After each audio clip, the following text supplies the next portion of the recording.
How to reset Ace Wallet password. Hey guys, welcome to our YouTube channel WebToTech. Today in this video, I am going to show you how to reset Ace Wallet password. So let's jump to the process. First, open your Ace Wallet application on your mobile phone.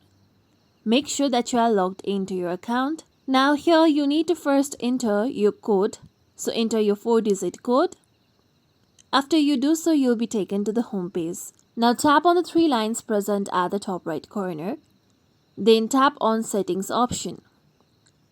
Now here you can see Change Password option. Tap on Change Password. Now here you need to first enter the password of your Ace wallet. So tap on the given box and enter your password.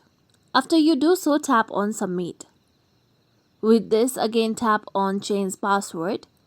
After this, now tap on password box and enter the new password that you want to set.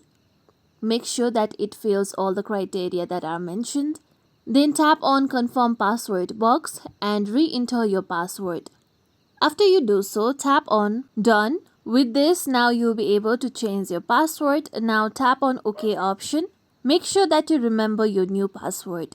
This is how you can reset Ace wallet password. Hope this video is useful. Please don't forget to subscribe to our channel, and if you like our content, make sure you like, comment and share. Thank you.